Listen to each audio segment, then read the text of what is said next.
আজকে যাব খালাতো বোন জলি আপার বাসায়। তাই এই যে আমরা রেডি হচ্ছি। আগে আমরা নানির বাসায় কতই আনন্দ করতাম। আমরা অনেক খালাতো ভাই বোন, খালাতো মামাতো, কারণ আমার মা খালারা 10 ভাই বোন, 5 বোন এবং 5 ভাই। তাহলে বুঝতেই পারছেন কতগুলো আমাদের খালাতো মামাতো ভাই বোন। নানির বাড়িতে কোনো প্রোগ্রাম হলে আমরা এতই আনন্দ করতাম, একসঙ্গে বসে গল্প করতাম। আগে তো এরকম নেটওয়ার্ক ছিল না, আমরা ঝাঁকে ঝাঁকে বসে গল্প আর আড্ডা, অনেক আনন্দ। এত কথা বলেই বোঝাতে পারবো না। তাছাড়া প্রোগ্রামে বেশিরভাগই আমি নাচতাম। তখন আমি অনেক ছোট। আমি এবং আমার মামাতো বোন লুনা, আমরা দুইজনই বেশিরভাগই নাচতাম। এইভাবে অনেক আমরা আনন্দ করতাম।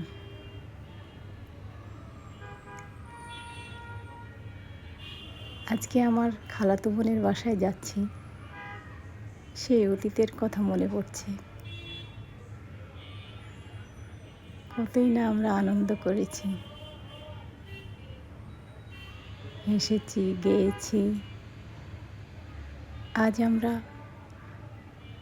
সবাই সবার সংসার, সন্তান এসব নিয়েই ব্যস্ত। এই যে কথা বলতে বলতে চলে এসেছি আপার বাসায়। আসসালামু আলাইকুম। হ্যাঁ, আমরা বাজারে ঢুকছিলাম, বাজারে ঢুকে ওই কে স্যান্ডেল কিনছে, কে প্যান্ট কিনছে, কে ইয়ে দেখছে। কেমন আছো বাবা?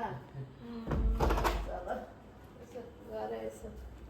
আমি বসে চা খেয়ে কাপটা ঠিকও আসিনি, জল কলে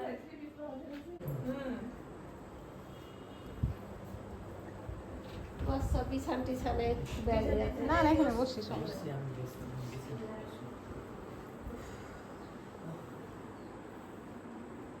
অবশেষে খুঁজে পেয়েছি।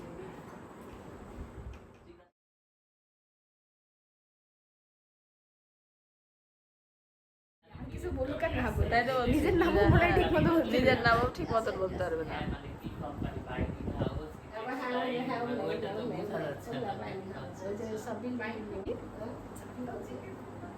চারটার দিকে ঘুমাও, আমাকে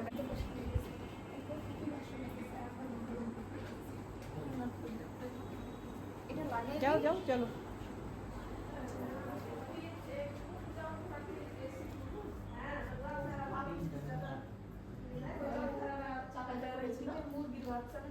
আরে দুটো মুরগির বাচ্চা কিনেছে আর পুতিন আমার কাছে পালতে দিয়ে গেছে যে তুমি এটা কি করবে এটা বেটার ঘর। হ্যাঁ, এটা ফার্নিচার কিছু আনি বললাম না যে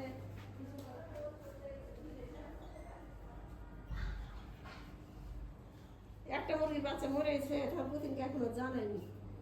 জানলে এবার টাইম দেয় কাটা জীবন সৃষ্টি জানায়নি। খালি শাক পাত খাওয়া, শাক পাত খাওয়া, এবার তো নাকি রাসে দুধ করবি জানালে দিকে দিয়েছে। চাপাই গেছিলাম 2 ঘন্টা। আজকের মতো এতটুকুই। সবাই ভালো থাকবেন, সুন্দর থাকবেন।